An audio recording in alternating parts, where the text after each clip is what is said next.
بسم الله الرحمن الرحیم. السلام علیکم ورحمت الله وبرکاتو. په دې ویډیو کې زه تاسو ته د میتیازو کولو یا په خوب کې میتیازي کول چې انسان خپل کوي یا بل څوک کوي، دا په خوب کې څه تعبیر لري او ماشوم کې په انسان باندې د دې درته بیان کومه. په دې رابطه باندې یو خوب هم ده، هغه ان شاء الله تعبیرو. که تاسو چینل کې نوی یاست چینل سبسکرایب کړئ، ویډیوګانې لایک کړئ. که غواړئ چې داسې د خوبونو تعبیر ویډیوګانو تاسو ته راشي نو د زنګولې بټن د نوټیفیکیشن بټن دا هم د سره آن کړئ چې تاسو ته کوم خوبونه تعبیر کیږي نو ویډیوګانې راځي تاسو په خبر شئ. خوب کې چې کله انسان ګوري چې میتیازي کوي نو دا په دې رابطه باندې دوه درې ویډیوګانې شته او دا ډکې میتیازي دا د دې تعبیر هم شته او اکثر خلک دا خوبونه په خوب کې ګوري.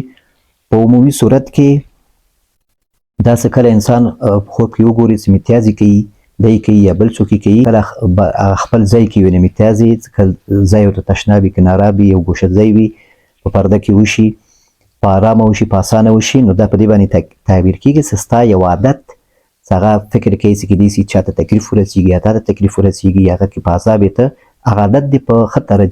طریقې سره رفع کیږي، یو تکلیف یو ضرر دی وي هغه په ښه طریقې سره رفع کیږي او تا نه الله تعالی دا مشکل پورته کوي او دا تکلیف او دا فشار در باندې کمیږي.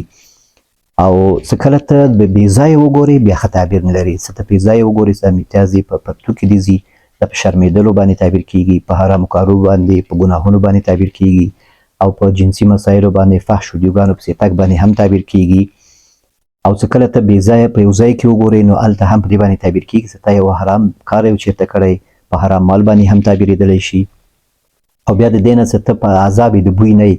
یا کاري د مرداریږي نو دا هم په حرام کارونو حرام مال باندې تعبیر کیږي. او د مجرد لپاره بیا چې کله یو مجرد انسان ښځې یا نجلۍ یا هلکي نو دا په خوب کې وګوري چې میتیازي کوي نو دا په دې باندې تعبیر کیږي چې واده یې نږدې ده، ځکه دا یو شی خارجېږي د ذکر نه د فرج نه، نو دا په همدې واده مسایلو باندې تعبیر کیږي. ځکه هلته هم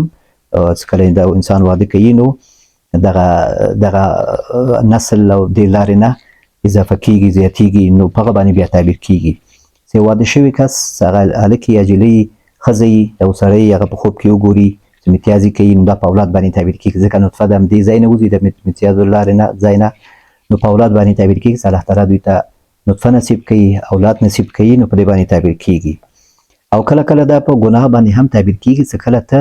دا بې ځایه وګورې یا زیات وګورې یا په خپل پرتوګ کې کړي وي یا په بې ځایه ځای کې دې کړي وي یا د بوی نه په تکلیف وي، د اندازې نه ډېر په تکلیف وي، نو دا په ګناه باندې تعبیر کیږي، حرامو کارونو حرام مال باندې تعبیر کیږي. او کورنۍ مشکلاتو باندې تعبیر کیږي چې کله ته په فرش باندې وګورې چې دا فرش باندې میتیازي چا کړي وي، تا نه تېري یا د بل چا،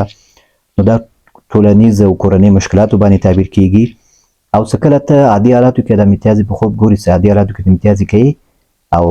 میتیازي دې نیولي غواړې میتیازي وکړي، دا په دې باندې تعبیر کیږي چې ته غواړې ځان تزکیه کړي، پاکي او صفایي پسې ګرځي او د ګناهونو نه ځان ساتلو باندې تعبیر کیږي، نو دا بیا ښه تعبیر لري. دا او څه کله یو ښځه بیا د میتیازي په خوب کې وګوري دا د حمل نږدېوالي باندې هم تعبیر کیږي، څه کله حمل ولري معنا د حمل نږدې ده او دا به کیږي په ښه طریقې سره به انشاءالله کیږي. څه کله دا احساس کوي چې دا میتیازي مې نیولی او میتیازي کوي یا په ارامي کوي یا د هغه کوم ځای کې چې کیږي هلته مناسب ځای ته ورځي، نو دا بیا د حمل نږدېوالی د حمل په اساني باندې تعبیر کیږي. او څه کله دا میتیازي بې ځایه وکتلی شي په فرش باندې په کالي باندې، نو دا د ښځې او د میړه په منځ کې څه کوم مشکلات وي هغه باندې هم تعبیرېدلی شي، کورنۍ مشکلاتو باندې هم تعبیرېدلی شي. او سړی څه کله میتیازي په خوب کې وګوري نو دا په دې باندې تعبیر کیږي چې دا سړی څه ده، نو دا څه کم د احساسات دي، جذبات دي او کم خیر ارادې دي، نو دا انشاءالله یعنې ښه نتیجه ورکوي او ښه تصمیمونه دی نیسي او فشارونه په ده باندې کمیږي، کم تشویش وي هغه رفع کیږي او کم د باندې بوج وي تکلیف وي هغه کمیږي. ځکه دا میتیازي انسان باندې څه کله راشي نو انسان په تکلیف وي، لکه ورته فکرمند وي، غواړي دا ښه ځای کې وشي، په طریقه وشي او دا مشکل رفع شي، یو کالي خراب نه شي، یو ښه ځای کې وشي، ونه شرمېږي. نو دغسې چې کله انسان په خوب کې ګوري یو سړی چې هغه میتیازي کوي نو معنا دا ستا سره کم تشویش ده، کم بوج ده در باندې، کم فکر ده یا کم عادت دی دا غواړي په هغه عادت هغه خپل هغه هدف پوره کړي، نو دغه شیان ټول په خیر سره کیږي، په طریقې سره انشاءالله کیږي. او څه کله ته په خوب کې وګورې چې د میتیازي غلط ځای کې کوي، بې ځایه کوي، ډېرې کوي، په کالي کوي، نو معنا داسې غلط تصمیمونه تا نیولي دي او دا کېدای سي عام ځای کې کوي نو کېدای سي شرمندګي تا ته پیدا سي بې حیایي کارونه کوي په هغې کې شرمېږي افشا کېږي موبایل بې ځله استعمالوي یا چا ناموس ته سترګې دي نیولي هغه کې ته شرمېږي هغه کې خجالت کېږي نو دې کارونو نه منع شه او څه کله بیا په فرش باندې میتیازې وګورې څه په بستره باندې فرش باندې میتیازې کېږي نو دا همدغه د مشکلات او د ښځې او د مېړه په منځ کې مشکلاتو باندې تعبیر کېږي او بیا څه دا میتیازې د ماشوم وي نو دا بیا ښه تعبیر لري اکثر ځایونو کې څه کله د ماشوم میتیازې په خوب کې وتلی شي ستا په ځان باندې په کالي باندې په فرش باندې نو دا ښه تعبیر لري په حمل باندې تعبیر کېدلی شي په رزق په روزي باندې په یو نوی کار او وظیفه باندې ځکه ماشوم تولد کېږي نو د انسان رزق او روزي زیاتېږي رزق او روزي دې زیاتېږي نو معنا داسې یو کار زمینه تا ته برابرېږي تا ته رزق زیاتېږي ځکه یو کس پیدا کېدل هغه د رزق زیاتېدلو معنا ورکوي خرچه زیاتېدلو باندې نو ستا خرچه انشاءالله زیاتېږي ستا مال زیاتېږي او یو کاروبار درته پیدا کېږي نوی کاروبار درته پیدا کېږي او څه کله بیا د ماشوم د میتیازو نه ته په تکلیف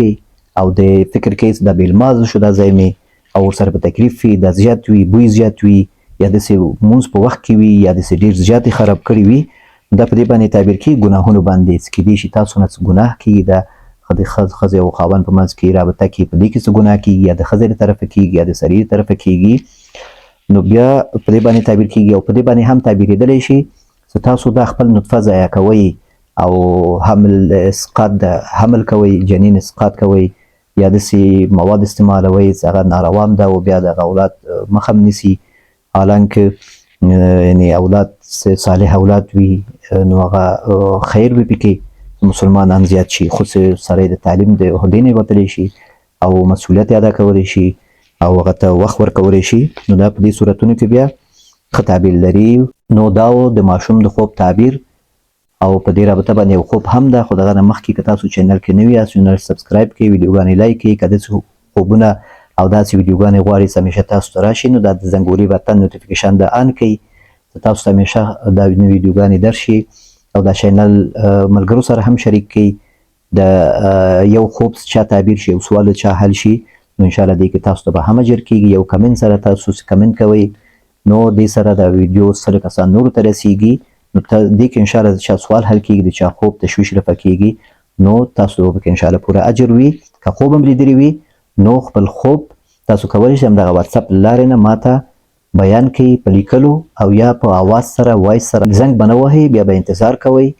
کله نمبر مو ورسېږي انشاءالله خوب هم تعبیر کېږي نو په دې رابطه باندې یو خوب هم ده خوب کې وایي زما په ځای باندې وایي یو پردی ماشوم راغلی وي ما بستره کې وایي تشې میتیازې کړې وي کمپل او توشکې لامده کړې وي ښځې ته مې غوسه شومه چې تا دا ماشوم ولې پرېښی ده بیا به دې پیمپر ورته اچولی و یعنې ته څه پوهېدلي دا ماشوم دې پردی ماشوم دې راولی و اوس دا سامان ویسه او د جامو وینځلو ماشین کې واچه او وینځه نو دا ډېر ښه خوب د الله تعالی درته ښه کړي معنا داسې ته هغه میتیازې څه ډېر ده او د بستر ټول ځایونه یې خراب کړي دي او کېدای سي بوی هم زیات وي او ته په تکلیف هم یې او بېلمازي پیدا کړي وي مرداري پیدا کړي وي نو دا په دې باندې تعبیر کېږي چې ستا دا ښځه که د ده نه څه کمی او زیاتی کېږي ګناه کېږي نو هغه ته متوجه شوې او هغه دې متوجه کړی ده نو په کار د هغه د پې عمل وکړي انشاءالله دې کې تاسو ته خیر ده یا یو خراب عادت ده نو دغه شیان انشاءالله ته ورته متوجه شوي هغه ستا خبره صحیح ده